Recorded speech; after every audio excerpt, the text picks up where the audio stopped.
Hi, this is Janis from JBMTHINKS, and I want to talk to you for just a couple minutes today about how to help your child when they get injured in youth sports. It's a hard time, it's a tough time for kids, especially if your child is passionate about playing. There's nothing harder than standing on the sidelines and watching and not being able to get in the game and feeling like you're falling behind.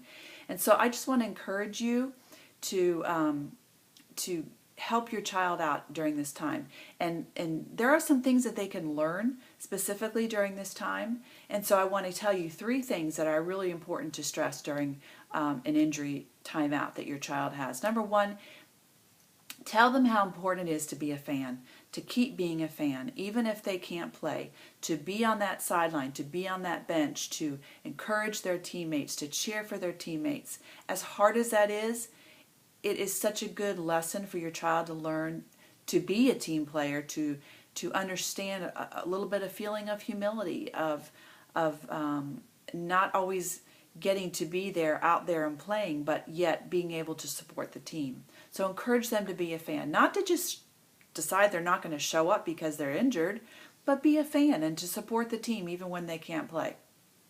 Second of all, encourage your child to be consistent with this therapy and listen to the doctor.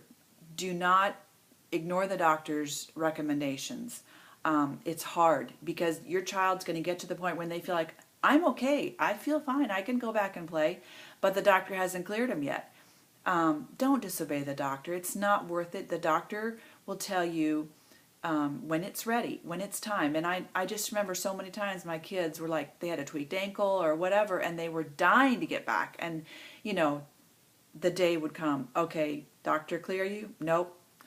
Not another day. Next day, doctor, clear you? Nope. Give it another couple days. Finally, they get cleared and they go. It's not worth risking another injury to give in to that temptation to go back sooner. So tell them to be consistent with their therapy, their exercise, everything that the doctor tells them to do, and to go on his recommendations. And lastly, encourage your child to be patient. When they do get back in, when they finally return to the game, they may be behind a little bit. I vividly remember my daughter playing volleyball, and she was a junior, and she had broken her toe in the summer, so she came back a little bit slow. She was a couple weeks behind, and once she got ready to play again, she started to play, and the first practice she tweaked her ankle. So she was out for another couple weeks. Well, by the time she got where she could really play, she was like 4 weeks behind in the season, and she had a really, really rough start. She was discouraged. She thought she was never going to be able to be in the regular rotation of the volleyball team. She was ready to give up. She was literally in tears after one tournament, and we had to go find her hiding in the campus somewhere because she was crying, and she just thought this, it was the end of the world. And so we told her, you've got to be patient with yourself. You just came back from an injury. Just keep working, keep doing what you know you need to do, keep working hard, and it will pay off. And I'll tell you that it doesn't always end this way, but for her it ended well because she stuck with it. She just kept working at it, kept working at it, kept working at it, and remained patient. And by the end of the season, she had worked herself into a regular rotation on the volleyball team. So be patient and encourage your child to be patient with themselves.